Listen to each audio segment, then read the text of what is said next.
നിയമാവർത്തനം അദ്ധ്യായം 9. വിജയം കർത്താവിൻ്റെ ദാനം. ഇസ്രായേലേ, കേട്ടാലും നിങ്ങളിന്ന് ജോർദാൻ കടന്ന് നിങ്ങളെക്കാൾ വലുതും ശക്തവുമായ ജനതകളെയും ആകാശത്തോളം ഉയർന്ന കോട്ടകളാൽ വലയം ചെയ്യപ്പെട്ട വിശാലമായ പട്ടണങ്ങളെയും കൈവശപ്പെടുത്താൻ പോവുകയാണ്. ഉയരമേറിയവരും വലിയവരുമായ ആ ജനതകൾ നിങ്ങൾ അറിയുന്ന അനാക്കീമുകളാണ്. അനാക്കീമിൻ്റെ മക്കളുടെ മുൻപിൽ നിൽക്കാൻ ആർക്ക് കഴിയും എന്ന് അവരെപ്പറ്റി നിങ്ങൾ പറഞ്ഞു കേട്ടിരുന്നുവോ? അവരാണത്.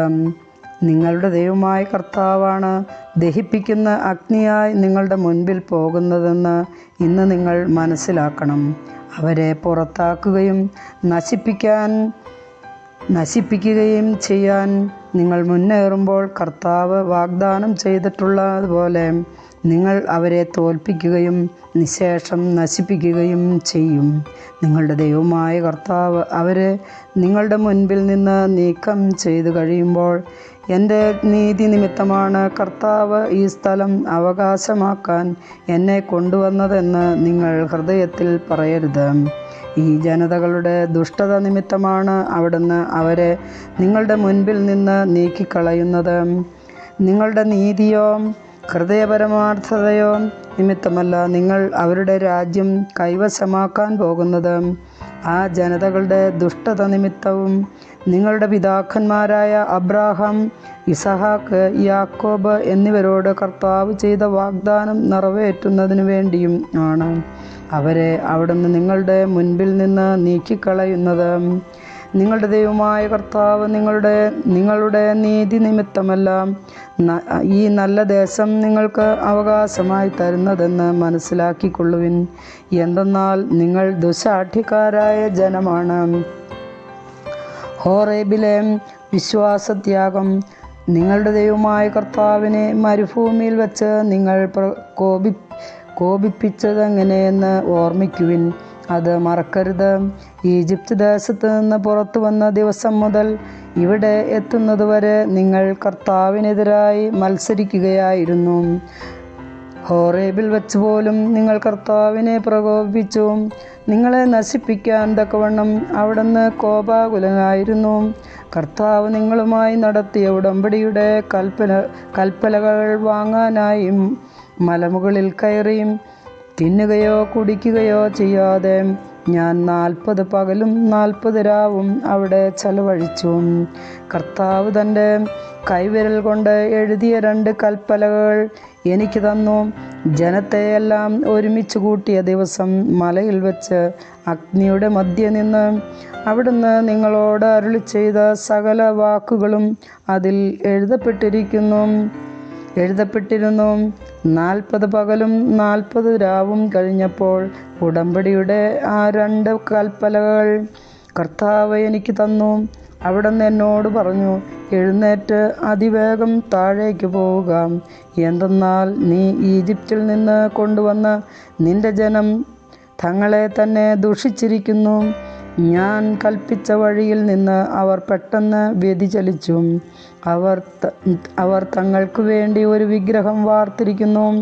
കർത്താവ് വീണ്ടും എന്നോട് പറഞ്ഞു, ഞാൻ ഈ ജനത്തെ കാണുന്നു, ദുശാഠ്യക്കാരായ ഒരു ജനം.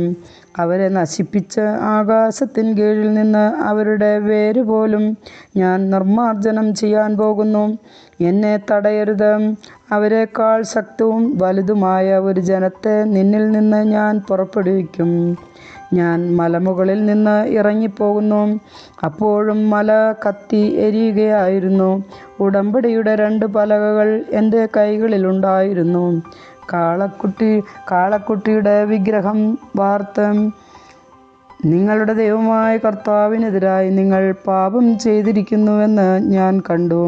കർത്താവ് നിങ്ങളോട് കൽപ്പിച്ച വഴിയിൽ നിന്ന് നിങ്ങൾ ക്ഷണത്തിൽ അകന്നു കഴിഞ്ഞിരുന്നു. അതുകൊണ്ട് ഞാൻ 2 പലകകളും വലിച്ചെറിഞ്ഞു. നിങ്ങളുടെ കൺമുൻപിൽ വെച്ച് അവ ഉടച്ചു കളഞ്ഞു. അനന്തരം മുൻപിലത്തേതുപോലെ 40 പകലും 40 രാവും ഞാൻ കർത്താവിന് മുൻപിൽ പ്രണമിച്ചു കിടന്നു. നിങ്ങൾ കർത്താവിൻ്റെ മുൻപിൽ തിന്മ പ്രവർത്തിച്ചു പാപം ചെയ്ത് അവിടുത്തെ കുപിതനാക്കിയതിനാൽ ഞാൻ തിന്നുകയോ കുടിക്കുകയോ ചെയ്തില്ല. എന്തെന്നാൽ നിങ്ങളെ നിശേഷം നശിപ്പിക്കത്തക്ക വിധത്തിൽ നിങ്ങൾക്കെതിരെ തീവ്രമായ കോപത്താൽ കർത്താവ് ജ്വലിക്കുകയായിരുന്നു. അതിനാൽ എനിക്ക് ഭയമായിരുന്നു. എന്നിട്ടും കർത്താവിൻ്റെ പ്രാർത്ഥന കേട്ടു. അഹ്റോനോടും കർത്താവ് കോപിച്ചു. അവനെ നശിപ്പിക്കാൻ അവിടെ നൊരുങ്ങി. അവനു വേണ്ടിയും ഞാൻ പ്രാർത്ഥിച്ചു.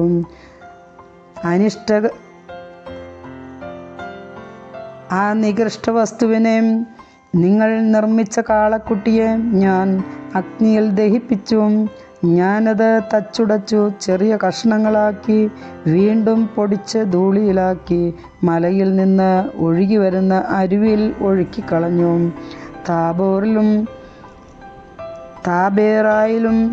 താബേറായിലും മാസായിലും കിബ്രോത്ത് ഹത്താവായിലും വച്ച് നിങ്ങൾ കർത്താവിനെ പ്രകോപിപ്പിച്ചു.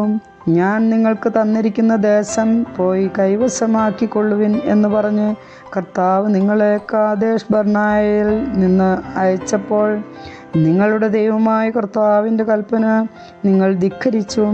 അവിടുത്തെ നിങ്ങൾ വിശ്വസിച്ചില്ല, അത് അനുസരിച്ചതുമില്ല. ഞാൻ നിങ്ങളെ അറിയാൻ തുടങ്ങിയത് മുതൽ നിങ്ങൾ കർത്താവിനെ അനുസരിക്കാത്ത ധിക്കാരികളാണ്. അതുകൊണ്ട് ഞാൻ 40 രാവും പകലും ഞാൻ കർത്താവിൻ്റെ മുൻപിൽ പ്രണമിച്ചു കിടന്നു. എന്തെന്നാൽ നിങ്ങളെ നശിപ്പിക്കുമെന്ന് കർത്താവ് അരുളി ചെയ്തിരുന്നു. ഞാൻ കർത്താവിനോട് ഇപ്രകാരം പ്രാർത്ഥിച്ചു: ദൈവമായ കർത്താവേ, അങ്ങയുടെ മഹത്വത്താൽ അങ്ങ് രക്ഷിച്ച് അവിടുത്തെ ശക്തമായ കരത്താൽ ഈജിപ്തിൽ നിന്ന് കൊണ്ടുവന്ന അങ്ങയുടെ ജനത്തെയും അവകാശത്തെയും നശിപ്പിക്കരുതേ. അങ്ങയുടെ ദാസന്മാരായ അബ്രാഹത്തെയും ഇസഹാക്കിനെയും യാക്കോബിനെയും ഓർക്കണമേ.